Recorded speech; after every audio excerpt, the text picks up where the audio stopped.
So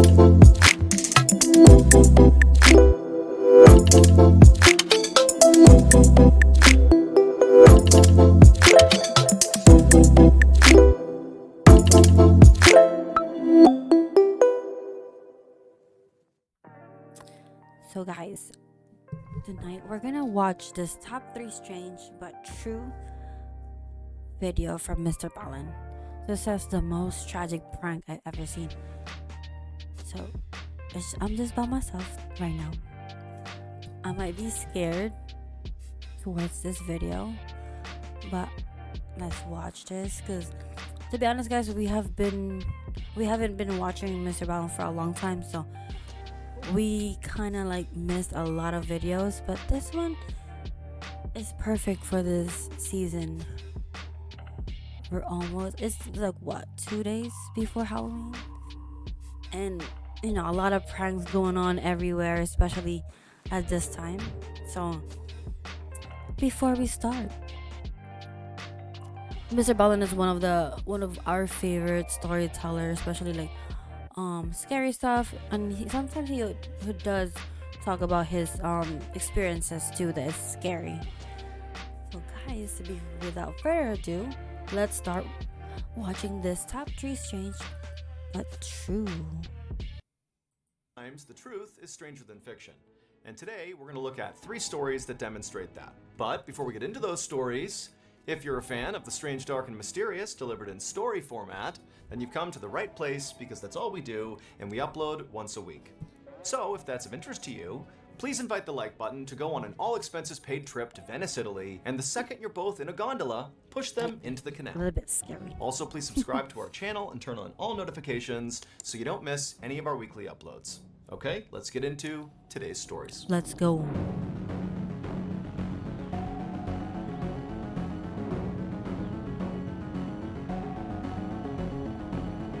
Sign here. Oh, you can't even see, but it says sign here, guys. That's number 3. On April 16th, 2024, a 42-year-old woman named Erica Nunes and her 68-year-old uncle named Paulo Braga arrived at a bank in the Brazilian city of Rio de Janeiro in a cab. Erica got out of the back seat first and then asked the driver to wait so she could go inside the bank to get a wheelchair for her uncle, because recently he had been sick with pneumonia in the hospital. She found one in the lobby and then wheeled it back outside. When she got back to the cab, the driver helped her lift her uncle Paulo into the wheelchair, and then afterward, Erica thanked. Wait. Is this video has footage of those strange things? Yo. I'm scared already. I don't know. Every time I see footage of anything like this, even if it's not showing anything, I feel like something's gonna pop up or something's just gonna like jump scare. So I don't know. But let's continue, guys. Thanked the driver, and then she wheeled her uncle up to the bank, and as she got near the door, a bank attendant came out and opened up the door for them to go inside. Erica smiled at the attendant. Her uncle had been living with her for the past 8 months, and so Erica was pretty accustomed to some level of caretaking, but it had gotten a lot harder recently with her uncle being in the hospital with pneumonia, and so Erica was just exhausted, and so little gestures like this were very appreciated. But despite her exhaustion, today was a really good day for Erica, because her uncle was so appreciative for all the help that he had actually offered to go to this bank with her today and take out a loan for her in his name so she could do some much needed repairs around her house. So Erica and her uncle made their way through the bank towards the front desk and then told the attendant that they needed to see a loan officer. She explained that they had already called ahead and her uncle had been approved for a loan. He was just here now to sign the paperwork. The attendant nodded and then typed a few things on their computer and then came out from behind the desk and led Erica and her uncle to a desk in back to wait for the loan officer. Like, it's crazy because I'm not seeing the picture of having a strange moment of signing a contract to the bank for a loan. So I'm trying to see if I could guess what's gonna happen, but if I don't see any connections. It might be pretty scary. I feel like it's gonna be pretty scary for me. A minute later, when Erica saw the loan officer approaching the desk, she stood up and smiled and was about to say hello, but the loan officer did not smile back. Instead, she just glared at Erica and her uncle in a way that made Erica feel very uncomfortable. And then, instead of shaking their hands, the loan officer just turned He around is. He and is walked away. goaded. Erica looked around in confusion and then sort of sat down awkwardly, feeling worried and also a little annoyed. She turned and watched as this loan officer continued walking away and then stopped next to some employee. She bent down and whispered something in the employee's ear, and Erica watched as this employee's eyes went wide as she heard whatever the loan officer said. And then this loan officer and that employee, they got up and they vanished into a back room of the bank. Hold on. I don't know what's going on, but I'm scared. I'm just trying to calm down myself. Hold on. All right. Okay. All right. Let's go. Help So me. now, Erica was feeling really weird about all of this. She turned to her uncle and she saw he couldn't even meet her eyes. So she reached out and just began massaging his neck and shoulders. A little while later, the loan officer would come back to the desk, and this time she was carrying this huge stack of papers, and she placed it on the desk in front of Erica's uncle. But instead of sitting down and going over this huge amount of paperwork with them, the loan officer just stood there staring at Erica, and Erica stared right back. And for about 30 seconds, there was just tense silence. And then eventually, the loan officer pulled out her phone and very obviously started filming. And so now, Erica went from feeling just uncomfortable to feeling sort of afraid. I mean, this was definitely not What the normal heck? bank behavior, even for a seemingly very rude employee. Literally, he was just talking to her coworker about her. I know his filming her. I'm very, very curious now. But Erica decided to kind of ignore the weirdness and just get her uncle started on the paperwork. But after a few minutes, Erica began to hear the sound of emergency sirens outside the bank. And when she looked up, she saw all these police and first responders running towards her. The video that loan officer shot that day of Erica and her uncle went viral in Brazil. In this video, Erica is seen smiling and attempting to help her uncle sign this paperwork, and she's obviously holding up her uncle's head. But her uncle is not weak from illness. Her uncle is dead. In fact, he had died. Whoa. Before I let him explain what happened, she brought her uncle on a wheelchair. And then I think she knows that he's dead. Yo, hold on. I don't want to watch it. I don't want to watch it. Why? Hold on. All right, let me just let him explain. 1 second. Hours before Erica had brought him to the bank. Now, Erica later claimed that she had no idea her uncle was dead. However, it was very obvious to everyone around her, which is why all the bank employees were acting so strange. Erica was arrested and held for 16 days before being released on bail. She faces charges of abusing a corpse and attempted theft through fraud. Her case has not yet been adjudicated. Thanks to DraftKings for sponsoring. Let's skip that, guys. Everyone who hates ads will be using this Chrome extension All right. by 2025. I feel We're like gonna- we're gonna skip all of It's this. a Chrome extension called Pop.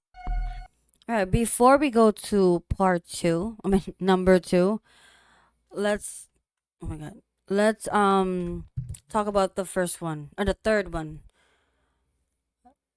That is crazy though. Getting a loan, you know that your uncle is dead. I mean, I think she knew that he's dead. So doing that is really, really disrespectful, first of all. And especially that I think she's the only like family for him too. And thank God for the people in the bank who really notice, because some people doesn't really care. Like they're probably gonna think, oh, he's just weak and stuff like that. So thank God that they're really paid attention and what's going on, and they're very aware of the surrounding. Because if it happened, and if she helped him sign the paper for the loan, then it will be like a different story. Because a dead man just had a loan, and it's impossible to pay for that because let's say she said he got approved, right? So when he got approved and they think that he's still alive, and then after a few days he will be pronounced dead, he don't need to pay that loan because of that what happened. So that is a fraud and a scam, and especially if your family is doing it, that's really, really, really disrespectful. Anyways, guys, that was pretty scary and strange for me. I was not able to like look at the screen, or like I was just keeping my eyes on the corner of the screen just in case something will jump scare me, but thank God there's no jump scare. But anyways, let's continue to number 2. On On the the night prowl. of October 20th, 2021, two young couples were hanging out inside of a little home in the woods in Henderson County, North Carolina. Okay, in the woods. The couples were Rachel and her fiance Chris, and their friends Autumn and Jake, whose home it was. Rachel and Autumn were in the kitchen preparing to dye Rachel's hair over the sink. Jake and Chris were in the living room discussing the very strange sightings of a black panther that had been reported all over town in like recent staring days. at So it. North Carolina does have big cats, including panthers. After all, their professional football team is named the Carolina Panthers. However, the panthers in North Carolina are typically of the brownish color, not the pitch black variety like the panther that was apparently prowling all over Henderson County in recent days. Nonetheless, Chris was absolutely convinced that he had seen this black panther about a week ago when he was out walking his and Rachel's new puppy. He swore the panther had been following him in the tree line around his property, and he had been afraid it was thinking about attacking his dog. Ever since, he told Jake he'd been nervous walking around his property outside, and so he'd begun to carry a gun for protection. Jake was in the middle of telling Chris that he too was now carrying a gun around for the same reason when they were interrupted by Rachel calling for Chris from the kitchen. Jake and Chris got up off the couch and walked into the kitchen, where Rachel told them that she'd been trying to show Autumn a YouTube video about how to dye hair at home when her phone had died. And so she asked Chris if he wouldn't mind going back to their apartment and getting her a phone charger. Now, obviously, Chris was not thrilled about going into the woods at night, with this panther roaming around. But he loved his fiancée and would do anything for her, and he had his gun. So he said he There's would no go. charger And or as anything? Chris headed to the door to leave, Sorry. Jake said, "Hold on a minute." He grabbed his flashlight and grabbed his gun and told Chris he would tag along and watch his buddy's back. The two guys said they'd be back in a Okay. minute, and then they walked out the door. A light wind rustled the leaves of the trees as Jake and Chris set out on the little path that connected their two homes. They both stayed absolutely quiet as they walked because they wanted to make sure they could hear any indication of this panther being nearby. But all they could hear was the wind, some crickets, and an owl hooting in the distance. But about halfway down the path, Chris suddenly heard something coming from the woods and instinctively shot out his hand to stop Jake in his tracks. They both froze, and then Jake raised his flashlight and shined it at the underbrush where Chris was saying he had heard noise. And for a second, all they saw were green leaves. But then, two eyes opened up and reflected back at them. God. The two men gasped and instinctively reached for their guns, but before they had to draw and do anything, this creature emerged from the underbrush, and it was just a raccoon. Chris and Jake laughed in relief. It's a raccoon, guys. A Down raccoon. the path to Chris's house, they went inside, got Rachel's charger, and then they left and stepped back into the woods. But now, as Chris and Jake walked along this dark path, something just felt different. The crickets seemed to have gotten quieter and the wind had picked up. The owl that had been hooting before must have flown away because it was now strangely quiet, except for the sound of their footsteps and the wind in the trees. They were about 40 feet sounds away from Jake's house when they creepy. suddenly heard a twig snap to their left. And so the two men turned to face the noise, and as they did, they heard another sound, a low, raspy growl. And so Jake aimed his flashlight at the bush where these noises had come from, and this time it was obvious it was not a raccoon, because the bushes were literally shaking like some enormous animal was inside of them. And so the two men looked at each other with wide eyes, and without saying a word, they both knew they were thinking the same thing. I don't want to see a It's the picture or panther. anything. And so the two men drew their guns and they aimed it at the bush, hoping that this thing would just take off back into the woods. But it didn't. The bush continued to shake like whatever it was going to leap out. And so the men just opened fire, and they kept on shooting until they heard a new horrible sound. And the second they heard it, they dropped their guns. It would turn out that was not a panther. After Chris and Jake had left the house, Rachel and Autumn decided to pull a prank. They had found some Oh, expired eggs in the fridge, my gosh. and they had decided they would go hide in the bushes near that pathway and pelt the guys with them. When Rachel saw Chris and Jake approaching, she tried to crouch down lower in the bush so as not to be No seen, way. but as she did, she stepped on a twig. And at the same time, in anticipation of their prank, the women started to laugh. They tried to stifle their laughter, but that only made them snort and shake the bushes. And that combination of noises, the snapped twig, the stifled laughter, which sort of resembled a short raspy growl, and the shaking bushes, signaled to the guys that this was no prank. This was the panther, and if they didn't act, it might attack them. And so they drew their guns and they began to shoot until they heard Autumn scream out in horror. Tragically, by the time they had stopped shooting, it was already too late for Rachel. She had been shot to death. Law enforcement did an investigation into the shooting, and they declared it was just a horrible accident. Everybody was sober, and the two men were carrying their weapons legally, and so no one was ever charged with Rachel's death. And to this day, no one has ever... Damn, that is crazy. So she was in the bush. Yeah, they was Like pranking her. I mean, the girlfriends are pranking the boyfriends. Both got shot. One died. One is alive. What is going on? Damn, that is crazy. That's devastated too, because oh, damn, I can't even explain because I'm not in that situation. Whoa. But let's continue, guys. Gotten solid evidence that that Black Panther even exists.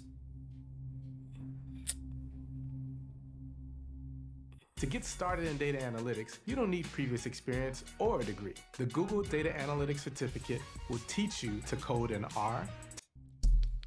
Cutting it close. This is the first and last story in this On a snowy episode. morning in 1972, 22-year-old Sotria Kritsonis sat at her bus stop in Seattle, Washington, adjusting her knit cap against the cold. The hat actually still felt pretty weird on her head because just a few days earlier, she had cut her brown hair super short, and so she wasn't quite used to it yet. But despite that, she loved her new hair. In fact, she'd deliberately worn this big hat to hide her haircut, because this would make the reveal to her friends at school that much better. She glanced up Rainer Avenue for any sign of her bus, but there wasn't one.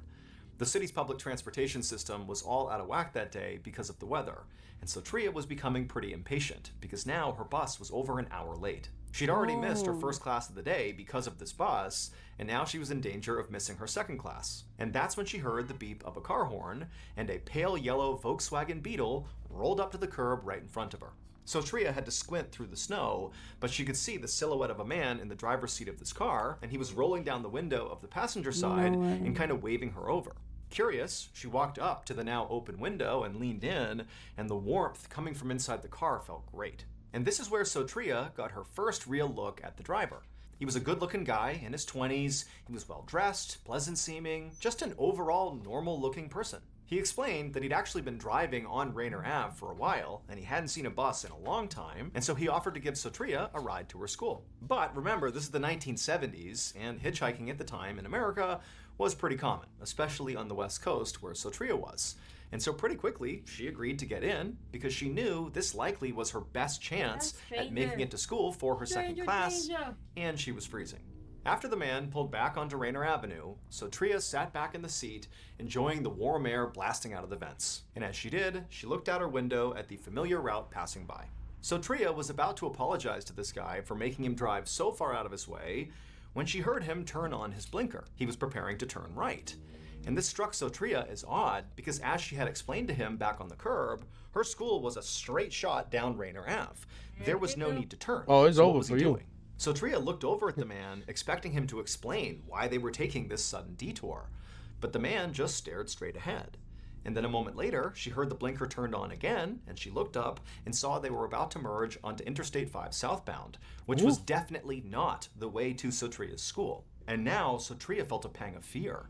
She opened her mouth to tell this guy he was going the wrong way, but he cut her off. And he looked at her and he said, "You know, it's a terrible idea to take a ride from a stranger." The man kept on talking as he merged onto the highway. That's true. But Sotria was not listening at all. Instead, she was fixated on what he was doing with his right hand. His left hand was on the wheel, but with his right hand, he was fishing for something underneath his seat. And so Sotria's mind began to race. Without taking her eyes off of this man and what he was doing, she traced with her hand and felt for the door handle. But she couldn't feel it. And then she turned and realized there was no door handle. It had been removed. Just then, the man stopped rummaging around underneath his seat. Whatever he was looking for, he had found it. The man sat partway up and looked at Sotria with his hand still hidden behind one of his legs and a determined but emotionless expression on his face. At this point, Sotria felt her heart hammering so hard in her chest that she was worried she might pass out from terror. All she could think about was, what is he hiding behind his leg? What was underneath his seat? It's But balloons. then, something strange happened. The man's face changed from determined and almost cruel to confused. Sotria watched as his eyes darted up to the top of her head. The man told Sotria to take off her hat, and with trembling hands, she did as she was instructed, although she had no idea why he was asking. And when the hat was off her head, the man looked shocked, and he dropped whatever it was he had found back under his seat, and Sotria heard it land with a heavy metallic thud, but she couldn't see it. There was a long, tense silence, and then when the man finally spoke, he just said, "Why did you cut your hair?" The man immediately got off the highway and drove fast to Sotria's school. When they got there, he opened up the door for her and told Sotria to get out and said she was lucky. Then he drove away. Sotria didn't report this encounter to police. She was kind of embarrassed that she had gotten into a stranger's car in the first place, and after all, the guy, despite being really creepy, hadn't hurt her at all, and so she basically just tried to forget about it. But a few years later, in 1975, Sotria was watching TV when she saw a familiar face come onto the screen.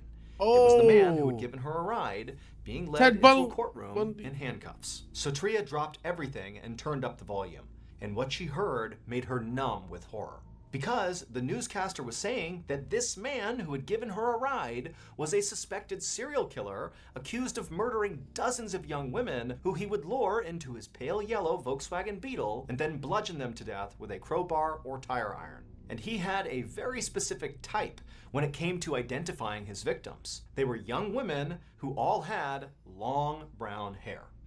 And this man's name was Ted Bundy. Ted Bundy, The whole man. team at Ballin Studios have created a special thank you to all you amazing fans for all your support. Now, you've already heard about this, but if you haven't, Hey, listen, bro. I wasn't here for most of the part, so hello, guys. How y'all doing? Yeah, never get into a stranger's car. Yeah, that is crazy. That was like one of the popular names too. That's crazy. Yeah, Ted Bundy is crazy. I ain't gonna lie. Yeah, the type though. She's lucky. She's very, very lucky because she just did her hair too. You know what was crazy? He said, "Why do you cut your hair?" So was he telling her this for a long time? Probably he was premeditating it, following her route, stuff like that. That's crazy. That's crazy.